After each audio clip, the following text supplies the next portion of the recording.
Ini pastinya akan menyudutkan Gibran ya. Pada saat lalu juga Gibran itu ya setidaknya dibantu oleh bapaknya untuk menjadi wakil presiden. Ya, walaupun tidak terbukti di Mahkamah Konstitusi, tetapi sangat terasa betul apa yang dilakukan oleh Pak Jokowi itu untuk memuluskan jalan Gibran sebagai wakil presiden. Tidak hanya Gibran saja, tetapi juga Kaisang. Tetapi Kaisang itu putusannya oleh Mahkamah Agung terkait pencalonan kepala daerah khususnya gubernur itu dianulir oleh Mahkamah Konstitusi. Nah, akhirnya tidak bisa maju pada saat pilkada yang lalu. Pada saat lalu kan kita juga mendengar ya, Kaisang itu akan maju pada pilkada DKI atau pada pilkada Jawa Tengah. Tetapi setelah MK memutuskan Kaisang tidak bisa maju sebagai calon gubernur. Nah, ini yang cukup unik ya dari menteri-menteri Pak Prabowo ini. Saat ini sudah mulai sadar betul ya, karena untuk memimpin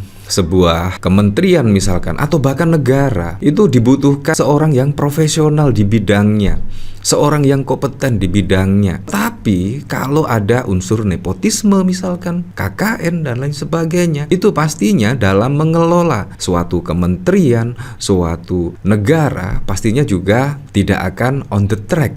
Kalau kita lihat di kepemimpinan Pak Jokowi, waduh, menurut saya sudah sangat wow sekali ya. Dan bahkan banyak kolega-kolega, kerabat-kerabatnya, dan bahkan juga dari anak-anaknya sendiri saat ini menjabat sebagai gubernur, dan bahkan juga ada yang menjabat sebagai wakil presiden dan lain sebagainya. Bayangkan ya, kalau negara sebesar Indonesia, di situ ya Anda tahu sendirilah, bapaknya menjadi presiden, ada anaknya menjadi wali kota, menantunya menjadi wali kota. Ini kan sangat wow sekali. Menurut saya seharusnya untuk mengelola negara ini memang harus dibutuhkan seseorang yang profesional di bidangnya.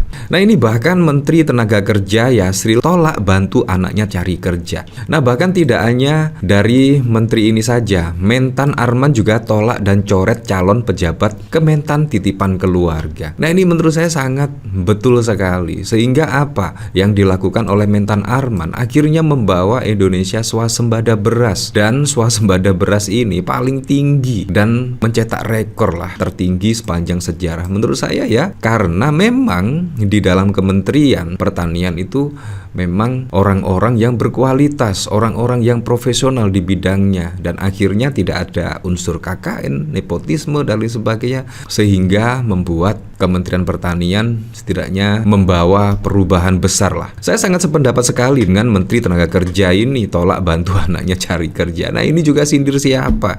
Dan kalau misalkan Gibran tahu, wah, pasti juga akan semakin gemeter kemungkinan ya. Ternyata banyak menteri-menteri dari Pak Prabowo Subianto itu tidak setuju praktek-praktek yang terkait nepotisme dan lain sebagainya. Menteri Tenaga Kerja Yasril dengan tegas menolak untuk membantu anaknya mencari pekerjaan, padahal anaknya diketahui sedang mencari pekerjaan. Saya tidak mau membantu anak saya dalam mencari pekerjaan. Anak saya itu sekarang lagi sibuk mencari pekerjaan, tegas Menteri Tenaga Kerja. Yasril beranggapan tidak ingin membuat anaknya manja dan tidak berkembang dalam mencari pekerjaan. Jangan dianggap kalau anak menteri mudah mencari kerja. Ya, dan harus diingat itu, ujarnya. Menurutnya, apabila anak secara terus-menerus dibantu oleh orang tuanya, maka akan membuat anak tidak akan bisa bertahan dalam menjalani kehidupan. Nah, bahkan kalau kita lihat dari sini juga ya, Mentan Amran bahkan juga menolak dan coret calon pejabat Kementan titipan keluarga, dan bahkan keluarga sendiri pun juga tidak ada,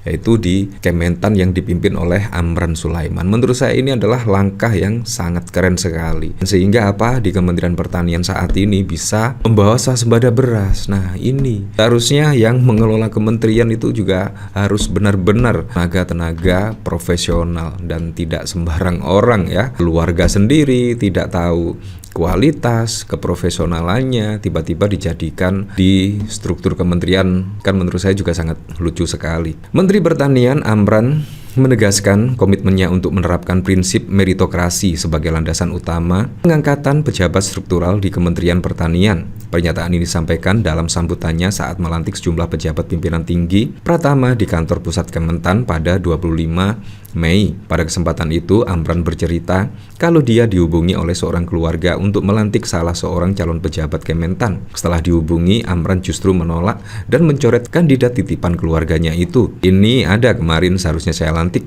namun tadi malam saudara saya mengirim pesan singkat memberikan rekomendasi. Saya langsung putuskan untuk mencoret dan tidak melantiknya pagi ini, tegas Amran dikutip pada 5 Mei yang lalu.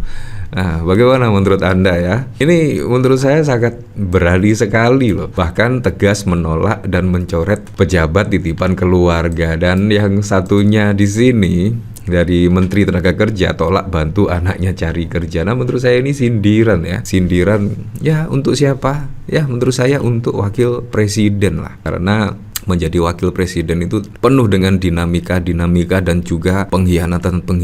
Wah, jadinya ini tidak kaleng-kaleng ya. Nah, bahkan di sini sangat menarik sekali. Bahkan warganet ke Gibran kalau nyari kerja masih dicariin bapak mending diam. Pengguna media sosial hingga kini masih banyak yang persoalankan Gibran sebagai wakil presiden. Beragam kritik dituai anak presiden ke-7 Jokowi. Ya kalau misalkan Gibran banyak gebrakan-gebrakan, terus pidatonya sangat menarik dan lain sebagainya, pasti juga diterima lah oleh masyarakat. Nah, tapi sampai saat ini pun juga Gibran masih belum menunjukkan kinerja-kinerjanya, apalagi tentang janji-janjinya pada saat kampanye yang lalu tentang hilirisasi nikel ya, yang konon katanya akan menyerap tenaga kerja hingga 19 juta. Tetapi fakta di lapangan banyak PHK, bahkan PHK di mana-mana. Kan ini sungguh wow sekali ya. Seharusnya kalau misalkan Gibran sudah berjanji terkait hilirisasi nikel, ya ditunjukkanlah saat ini hilirisasi nikel itu seperti apa.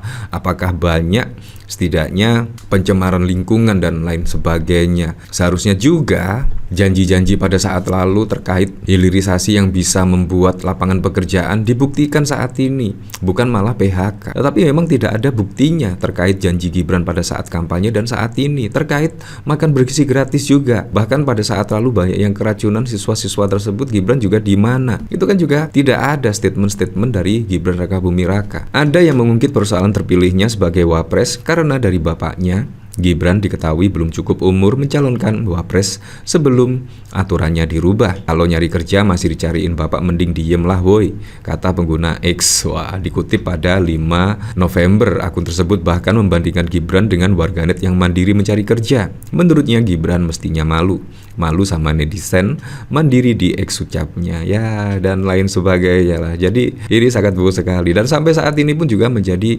perbincangan hangat ya, setidaknya Gibran menjadi wakil presiden ya. Tapi menurut saya sudah sangat keren lah, Gibran juga akhirnya menjadi orang nomor 2 di Indonesia ya, wakil dari Pak Prabowo Subianto. Ya, semoga saja hal-hal praktek-praktek seperti ini juga tidak untuk ditiru ya bagi pejabat-pejabat yang lainnya. Ya seperti menteri misalkan, sini bahkan juga menolak untuk membantu anak cari kerja. Menurut saya sangat keren sekali lah.